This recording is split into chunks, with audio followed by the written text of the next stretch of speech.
Hello everyone, welcome back in our channel. दोस्तों, आप सभी का स्वागत है। मैं हूं कपिल। तो बच्चों, आज की इस वीडियो में क्लास 10th मैथ का chapter number 9 some application of trigonometry के क्वेश्चन नंबर 11 और 12 को आज हम देखेंगे। इससे पहले मैंने क्वेश्चन नंबर 10 तक का जो वीडियो मैंने पहले ही अपलोड कर दिया। अगर आप चैनल पे नहीं हो तो प्लीज़ जाके आप हमारी प्लेलिस्ट में उन क्वेश्चंस को आप जाके देख सकते हो। इसके अलावा अदर भी चैप्टर्स की जो मैं हर बार आपको बताता हूँ हर एक वीडियो में, जिसमें हम आपको प्रोवाइड करा रहे हैं और भी चैप्टर्स की जो वीडियो है, प्लीज़ आप जाके देखिएगा। बात करते हैं आज के इस क्वेश्चन नंबर 11 एंड 12 की। तो क्वेश्चन नंबर 11 को रीड करते हैं, देन उसके बाद आपको समझाएंगे क्वेश्चन में क्या बोला गया और क्या आपसे पूछा गया। क्वेश्चन में बोला गया, a TV tower stand vertically on a bank of a river. एक टीवी टावर है जो नदी के किनारे खड़ा हुआ है। तो डायग्राम को साथ साथ में एक्सप्लेन करता हुआ चलूंगा।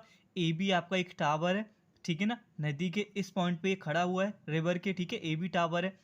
फिर बोला गया from a point on the other bank directly opposite the tower. Tower के अपोजिट डायरेक्शन में, यानी कि इसके सामने नदी के दूसरे किनारे पर एक पॉइंट है, ठीक है, एक पॉइंट है opposite to the tower. The angle of elevation top of the tower, tower के टॉप से जो एंगल आपके बन रहे हैं वो बन रहा है 60 फ्रॉम अ पॉइंट 20 मीटर अबे from this point on the same bank. The angle of elevation of the top of A tower is 30 degree. Find the height of the tower and width of the river. तो ये बोला गया, ठीक है ना। अब देखो क्वेश्चन को समझाते हैं दोबारा से। एक टावर ए बी, हमने टावर ले लिया, ए बी नदी के किनारे खड़ा हुआ है। इसके सामने नदी के अपोजिट डायरेक्शन में, इसी टावर का अपोजिट डायरेक्शन का होगा, इसके सामने नदी के किनारे एक पॉइंट है सी।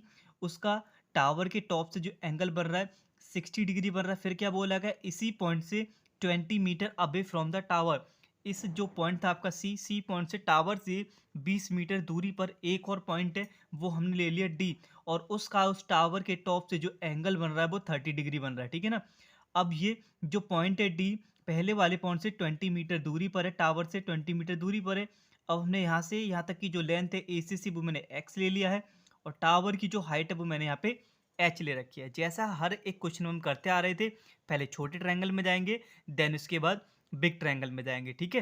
तो चलिए शुरू करते हैं। तो देखिए, लिखेंगे in triangle A B C,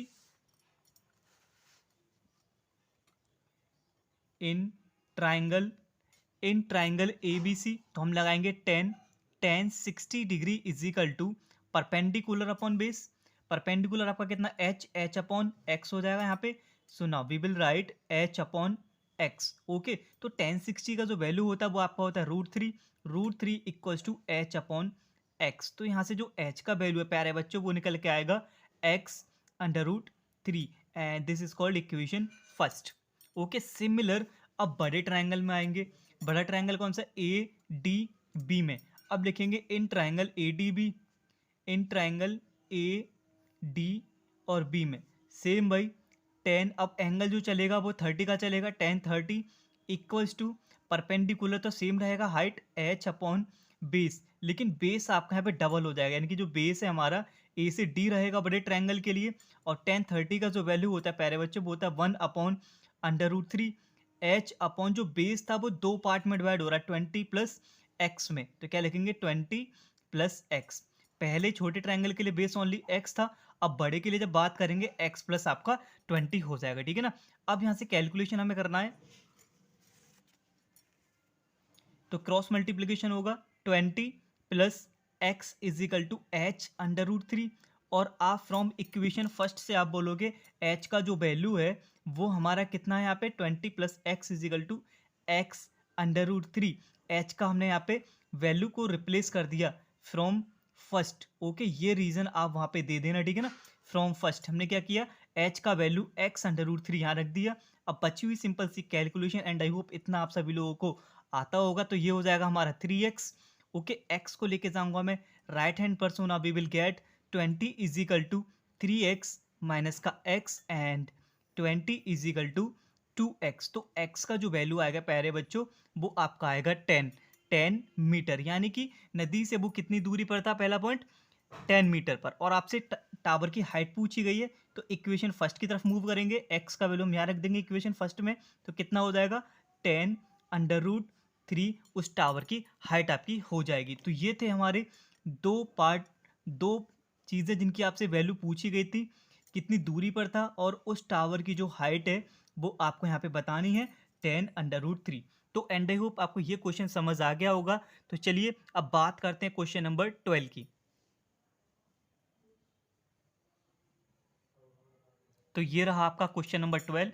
तो क्वेश्चन नंबर 12 में बोला गया from the top of 7 metre high building the angle of elevation of the top of a cable tower is 60 degree and the angle of depression of its foot is 45 degree. Determine the height of the tower. ठीक है ना। अब question में बोला गया, अगर आप समझिए, क्वेश्चन में बोला गया एक बिल्डिंग है, बिल्डिंग ले लिया हमने ए से बी और एक टावर ले लिया सी से डी। हमें पता कैसे लगेगा? अपोजिट डायरेक्शन में, या तो क्वेश्चन में ऑलरेडी बोल ही देगा अपोजिट डायरेक्शन, अदरवाइज क्वेश्चन की जो वहाँ पे आपको पोजीशन दे रखी होगी एंगल्स के अकॉर्डिंग हम ऐसे डायग्राम को ड्रॉ करते हैं। इसमें बोला गया है एक टावर है ए बी और बिल्डिंग से केवल टावर के फुट का जो एंगल है वो भी एंगल ऑफ डिप्रेशन, यानी कि एंगल ऑफ डिप्रेशन ऊपर से ना नीचे की तरफ आपका बनता है, यानी कि 45 डिग्री है।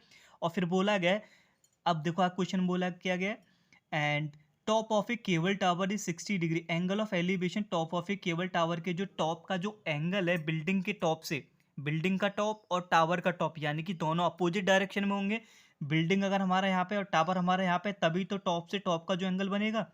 ओके, एक के ऊपर एक होते तो टॉप से टॉप का एंगल नहीं बनता। तो क्वेश्चन की लैंग्वेज और उसके गिवन एंगल्स की जो वैल्यू है उसके अकॉर्डिंग डायग्राम में हमें पता लग जाता है अपोजिट डायरेक्शन में है या फिर एक के ऊपर एक होते हैं। ठीक है ना।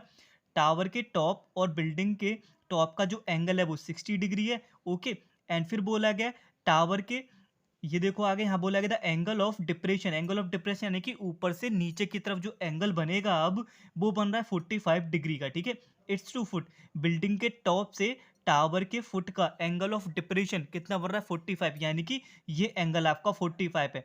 तो वही अल्टरनेट एंगल्स, अगर ये आपका 45 है तो ये वाला एंगल भी आपका ना 45 ही हो जाएगा। ठीक है ना। फिर आपसे बोला गया केबल टावर की जो हाइट है वो आप बता दीजिए। तो सी से डी हमारा क्या केबल टावर है। ठीक है, और ए से भी हमारा बिल्डिंग है। बिल्डिंग का जो हाइट है वो 7 मीटर है। अगर हम डायरेक्टली ऐसे बी से ई को मिला दें तो सी से ई की जो लेंथ है, प्यारे बच्चों, अगर इतना पार्ट 7 है तो टावर, जो केबल टावर की जो हाइट है यहाँ तक तो 7 हो जाएगी, क्योंकि अगर ये नीचे रेक्टेंगल बन रहा है, अपोजिट साइड जो होती है वो आपकी सेम होती है। अगर ए से बी 7 है तो ई से सी भी हमारा 7 हो गया। ठीक है ना। अब बचा हुआ ई से डी निकाल लेंगे और दोनों को ऐड कर देंगे, कंप्लीट हाइट आपका निकल आएगा। तो 1 बाई 1 दोनों ट्रायंगल में जाएंगे। पहला ट्रायंगल कैलकुलेट होगा वी ई डी में, जिसमें एच आ रहा है। ठीक है ना।